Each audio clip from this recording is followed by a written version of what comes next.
बिस्मिल्लाहिर्रहमानिर्रहीम। अस्सलाम वालेकुम। मैं हूं सलमान हैदर। दुआ है परवरदिगार से कि उसने आपको और आपके अहले खाना को अपनी हिफ्ज़ मान में रखा हुआ हो। मुझे महसूस नहीं, यकीन है कि सिस्टम को बाकायदा तौर पर थ्रेट महसूस होना शुरू हो गया। कोई हुकूमत को नहीं कह सकता, क्योंकि ये हुकूमत तो है नहीं। हुकूमत एक सिस्टम के तहत ये तमाम चीज़ें बनी है, जहाँ इनके इत्तेहादी हों, नून लीग और पीपल्स पार्टी की शक्ल में, या एमक्यूएम की शक्ल में, या जो भी खामोश किस्म के लोग हों, या इदारों की शक्ल में। ये एक सिस्टम है जो चलाया जा रहा है। ये कोई हुकूमत नहीं है, या कोई ये जमहूरी सेटअप नहीं है। कहने को तो खैर बहुत सी बातें इस सिलसिले में की जाती है, उसको थ्रेट फील हो रहा है। एक तो पाकिस्तान के अंदर पाकिस्तान तहरीक इंसाफ अपनी जगह पर सड़कों पे आने के लिए तैयार है, और एक ज़बरदस्त किस्म की स्ट्रीट मूवमेंट भी कर रही है। और अब तो पार्लियामेंट में भी अपोजिशन लीडर आ चुके हैं, महमूद खान अचरज़ई साहब की शक्ल में और अल्लामा राजा नासिर अब्बास साहब की शक्ल में। और अब उस थ्रेड के अंदर मजीद इजाफा हुआ, चाहे अभी तक लफाजी सही, लेकिन मौलाना फजल रहमान साहब भी बहुत आड़ा होकर बोल रहे हैं। उस सिस्टम में मजीद एक और दरार आई है एम क्यू एम की वजह से ना, क्योंकि ये सब चीज़ें तो चल रही हैं। और सिस्टम थ्रेड फील किस तरीके से कर रहा है? सर, जो मैं खबर आपको देने जा रहा हूँ, उसके मुताबिक बिलावल भुट्टो जरदारी साहब जो है ना, उनको बाकायदा तौर पर डिवोर्स लेके जाया गया है। और ये सब चीज़ें पहले से प्लान थी कि डिवोर्स के अंदर कौन-सा जो मुआहदा है उसको साइन करना है, डोनाल्ड ट्रम्प साहब की कौन-सी मीटिंग है, और क्योंकि अभी पार्लियामेंट से मंज़ूर कराए बगैर, पार्लियामेंट को एतमाद में लिए बगैर, वो जो बोर्ड है जी, बोर्ड ऑफ पीस, उसके अंदर पाकिस्तान ने सिग्नेचर करने थे। तो सबसे बड़ा इत्तेहादी इस पूरे सिस्टम का नून लीग का तो पाकिस्तान पीपल्स पार्टी बनती है ना। तो इसलिए बिलावल भुट्टो जरदारी साहब को उधर ले जाया गया। फिर क्या था जनाब, जो खबरें रात को आई उसके मुताबिक जनाब बिलावल भुट्टो जरदारी साहब डिवोर्स में आलमी इक़्तिसादी फोरम के इजलास के मौके पर वज़ीर आज़म शहबाज शरीफ और फील्ड मार्शल सैयद आसिम मुनीर साहब के साथ उन्होंने मुलाकात की है जी। और बाकायदा बड़े ज़बरदस्त लोग बहुत थे, मगर ये लोग अलग एक टेबल पे तीनों बैठे हुए थे जी, जो जो मनाजिर आए हैं। तो स्विट्जरलैंड में होने वाली आलमी फोरम के इजलास के दौरान होने वाली इस मुलाकात में मुल्की और बैन अवी सूरत हाल समेत पाकिस्तान की मुआशी सूरत हाल में बेहतरी के हवाले से मुख्तलिफ अमूर पर तबादला ख्याल किया गया। क्या ये तबादला ख्याल पाकिस्तान में नहीं हो सकता था? बड़ा सिंपल सा सवाल है। हाँ, पाकिस्तान में ये मुलाकात इस तरीके से नहीं हो सकती थी। होती तो छुपी नहीं रह सकती थी। मुख्तलिफ ज़राए के शक्ल में किसी न किसी ज़रिए की शक्ल में बाहर तो आ जानी थी। तो बिलावल भुट्टो ज़रदारी साहब को डिवोर्स लेके जाया गया कि भाईजान आप इधर ही बात कर लें, और उधर प्लीज़ 28वीं तरमीम हो, या ये बोर्ड ऑफ पीस है, इसमें किसी किस्म की कोई बात आपने नहीं करनी। और यही वजह है कि पाकिस्तान पीपल्स पार्टी की तरफ से अभी तक एक आवाज़ बुलंद नहीं हुई। जी हाँ, पाकिस्तान में। रज़ा रब्बानी साहब अब एक साबिक पीपल्स पार्टी के रहनुमा हो चुके हैं, साबिक सेनेटर हो चुके हैं। उन्होंने तो एक खत-वत लिख दिया कि पार्लियामेंट में अगर डिस्कस हो जाता तो ज़्यादा मुनासिब होता था। व्हाट अबाउट आसिफ अली ज़रदारी साहब? व्हाट अबाउट बिलावल भुट्टो ज़रदारी साहब? मौलाना फजल रहमान बोले, समझ में आई। जमात इस्लामी बोली, समझ में आई। पाकिस्तान तहरीक इंसाफ ने इसको नामंजूर किया, बोला, लेकिन पीपल्स पार्टी की तरफ से नहीं आया। तो इसका मतलब है कि जो सिस्टम है ना, इस तमाम मामले को थ्रेट फील करते हुए इसको इंटैक्ट रखना चाहता है। यही वजह है कि बिलावल भुट्टो ज़रदारी साहब को उधर बुलाया गया है। और उसके बाद तो फिर आपको पता है, फिर इन चिरागों में रोशनी नहीं रही तो फिर सब अच्छा है। यही तो कहते हैं सारे गेस्ट आके भी, हमें ऑफ एयर भी यही कहते हैं कि ये सिस्टम को कुछ नहीं होता, ये तहत रहना ही रहना, चाहे इसको उल्टा करें सीधा करें तोड़ने की नहीं, इसने रहना ही रहना है, चाहे इसके कि बहुत ज़बरदस्त किस्म की रिजर्वेशन है। तो वो मैं उस बात पे, अब हुज़ैफा रहमान साहब जो मिनिस्टर, उनकी इस बात के ऊपर मैं अब यकीन रखता हूँ कि सारी बातें बाला बाला तय हो चुकी हैं। 18वीं तरमीम के हवाले से ये सिर्फ थोड़ी सी ज़रा मुँह शुगाफी है, जिसकी बिना पर ये की जा रही है जी। अब आज भी ज़रा बोर्ड ऑफ पीस के हवाले से तो कुछ 2-3 खबरें मेरे पास। एक तो सदर प्यूटन ने भी साफ-साफ इनकार कर दिया। चीन ने इनकार कर दिया, कनाडा ने इनकार कर दिया, तमाम यूरोपीय ममालिक ने इनकार कर दिया, और सदर प्यूटन ने भी इस दावतनामे से इनकार कर दिया। पुतिन ने कहा रूस उस वक्त तक किसी नाम नेहाद अमन कौंसिल में शामिल नहीं होगा जब तक कि अक़वाम मुत्तहिदा की करारदादों के मुताबिक फ़लस्तीनी अवाम के मुकम्मल हकूक़ की ज़मानत नहीं दी जाती। पाकिस्तान तो जिस तरह फिक्स हुआ वो आपको समझ आ गई। हाँ जी, रूस और चीन ने साफ-साफ इनकार कर दिया जी। हाँ, कुछ लोग ये ज़रूर कह रहे हैं कि इमरान खान साहब की हुकूमत गिराने के लिए क्या-क्या नहीं कहा गया। इमरान खान साहब को इसराइली एजेंट, यहूदी एजेंट, ये सब कहा गया, और पूरी-पूरी कैम्पेनें चलाई गई। इसमें मौलाना फजल रहमान साहब भी खुद भी शामिल थे। और अब और मौलाना साहब जत्थे लेके इस्लामाबाद तक भी आए थे कि यहूदी एजेंट है। मुझे बहुत अच्छे से याद है, अल्लाहू अल्लाहू वाली जो परेड हो रही थी, वो यही थी ना कि इमरान खान यहूदी एजेंट है, यहूदियों ने प्लेस किया हुआ है, आप लोगों को क्या पता। तो बहरहाल अब मौलाना साहब तकरीरें झाड़कर शायद कोई खानी पूरी कर रहे हैं, और ये नहीं कह रहे कि मैं तजाद के लिए बाहर निकलूंगा, ऐसी कोई बात नहीं करी।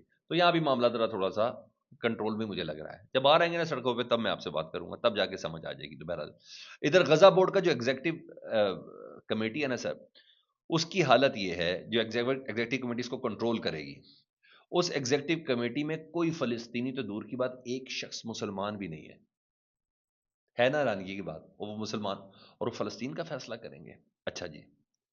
अब मुझे ये बताएँ, फिर ये فلسطینیوں کے حقوق کا کیسے اس کی حفاظت کر سکتے ہیں؟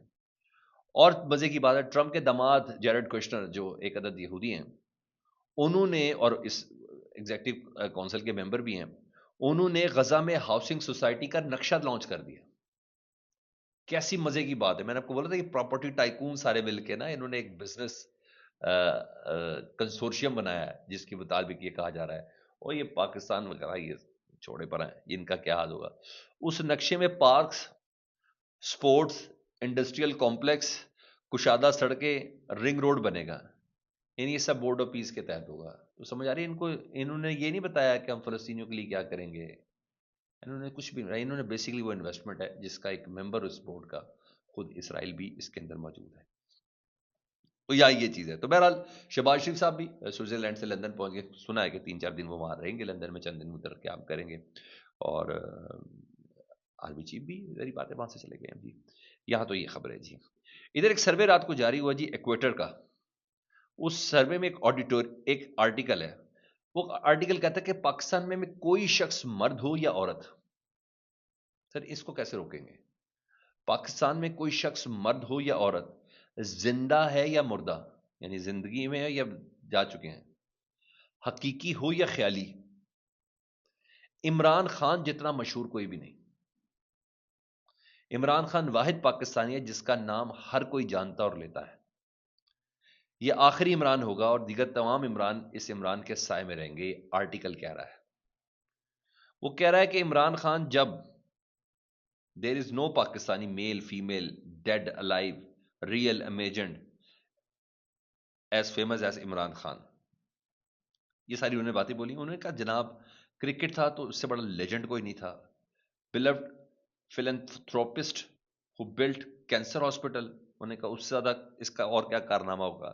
Literally as maverick politician who swept to power promising reform and now as the sole occupant of a cell in Pakistan most notorious jail. انہوں نے کہا صرف اور صرف پاکستان، یہ سارے اس کے جو فیزز ہیں زندگی کے، عمران خان عمران خان عمران خان، یعنی کوئی نہیں ہے ہی کوئی نہیں پاکستان میں ایسا مرد یا عورت زندہ یا مردہ جو عمران خان سے زیادہ جس کو لوگ نہ جانتے ہو. یہ کہہ رہے ہیں جی. اب میں نے کہا اب اس کو کیا ایسے روکیں گے؟ نہیں روک سکتے ان تمام چیزوں کو، بالکل نہیں روک سکتے، یہ ممکن ہی نہیں ہے. ادھر سہیل آفریدی صاحب نے رات کو بہت، میں کہہ رہا ہوں کہ کمال ہی کر دیا. سب سے پہلے تو رات کو انہوں نے نا سہیل آفریدی صاحب نے، آج انہوں نے خود جانا تیرا میں کیونکہ وہاں برف پڑ گئی ہے. رات کو اپنے ٹیم کے 3 اہم ترین ممبر عبدالغنی آفریدی، صوبائی وزیر مینا خان آفریدی اور معاون خصوصی شفیع جان کے ہمراہ برف باری میں پھنسے متاثرین کے لیے وادی تیرا میدان میں روانہ کر دیا. انہیں کہا آپریشن اور ریلیف سرگرمیوں کی فوری نگرانی کریں. وہ یہ بتا رہا ہے کہ میں اس آپریشن کے حق میں نہیں، میں ریلیف کے حق میں ریلیف دے رہا ہوں، میرے لوگ ہیں، میں نے ادھر رہنا ہی رہنا ہے. یہ سہیل آفریدی صاحب. اور پھر کیا کیا جی سہیل آفریدی صاحب نے؟ کل کابینہ کا اجلاس تھا، وہ منرل اینڈ مائنز بل انہوں نے پاس کروا دیا جی. اس کے مندرجات سناتا ہوں بھی آپ کو، لیکن ذرا انہوں نے جو خطاب کیا وہ ذرا سن لیں کابینہ کے اجلاس سے. کہتے ہیں بند کمروں کے فیصلے سے جی ڈی پی 6.1% سے 2.3% تک گر گیا. قرضے 43,000 ارب سے بڑھ کر 80,000 ارب ہو گئے. بے روزگاری اور مہنگائی کے باعث نوجوان ملک چھوڑ رہے ہیں. خیبر پختونخوا میں ملٹری آپریشن صوبائی اسمبلی اور صوبائی حکومت کی اجازت کے بغیر مسلط کیے جا رہے ہیں. دہشت گردی سے نمٹنے اور اس کے پائیدار حل کے لیے تمام سٹیک ہولڈرز، قبائل، مشران اور سیاسی و مذہبی قیادت کو بٹھایا جائے. 22 بڑے آپریشن اور 14,000 انٹیلیجنس بیس آپریشن کے باوجود دہشت گردی ختم نہیں ہو رہی. جس طرح کا ظلم عمران خان اور بشرا بی بی پر کیا جا رہا ہے، ایسا ظلم سخت ترین ڈکٹیٹرشپ میں بھی نہیں سنا. یہ لوگ ڈکٹیٹر کے ریکارڈ توڑ رہے ہیں. پچھلے 90 دن میں صرف آدھا گھنٹہ عمران خان سے ملاقات کروائی گئی. عمران اور بشرا بی بی کو مسلسل قید تنہائی میں رکھا گیا ہے. خیبر پختونخوا اس کی بھرپور مذمت کرتی ہے. انہوں نے کہا سیکیورٹی فورسز ہمارے محافظ ہیں، گلہ اپنوں سے ہوتا ہے. آپریشن کے اعلان کے بعد خیبر پختونخوا کے عوام کو بے گھر کر کے صوبے کے ذمہ چھوڑ دیا. آپریشن صوبائی اسمبلی اور صوبائی حکومت کی اجازت کے بغیر ہو رہے ہیں. Action in aid of civil power واپس لینے کا فیصلہ ہو چکا ہے. یہ جی انہوں نے کہا. اور پھر منرل اینڈ مائنز بل کے مندرجات سن لیں سر. اور جو کہا جا رہا ہے کہ لیمین گنڈا پور نے بھی تو پاس کر لیا، دیکھو نو بہت ڈفرنس ہے جی اس منرل اینڈ مائنز بل میں. جو بل کابینہ سے منظور ہوا صرف ایک چیز کے لیے کہ صوبے میں ایک سرکاری company maintain and development and management company کے پی ہوگی. کے پی کی ایک صرف کمپنی ہوگی. یہ ایک کمپنی بنائی جائے گی. یہ کمپنی صوبائی حکومت کے مکمل کنٹرول میں ہوگی. یہ کمپنی پرائیویٹ کمپنیوں کے ساتھ پارٹنرشپ کر کے معدنیات ڈھونڈنے، نکالنے اور غیر قانونی کان کنی روکنے، لوگوں کو نوکریاں دینے اور سڑکیں انفراسٹرکچر بنانے کا کام کرے گی. اس میں کوئی وفاقی مداخلت نہیں ہوگی. یہ پورا نیا معدنیات کا قانون نہیں بلکہ صرف ایک کمپنی کو قانونی شکل دینے کا معاملہ ہے. اور یہ کہا گیا ترجمان ہے کہ عمران خان کے نظریے کے عین مطابق آگے بڑھ رہا ہے. یہ کہا. تو جناب سہیل آفریدی صاحب مکمل معرفت کے ساتھ نا اپنا یہ کام کرتے ہوئے نظر آ رہے ہیں. یہ تمام چیزیں چل رہی تھی. میں نے کہا میں آپ کو آگاہ کر دوں. فیڈ بیک سب سے لکھ دو، آگاہ کیجیے گا. اپنا بہت زیادہ خیال رکھیں. اللہ صلی علی محمد الوال محمد.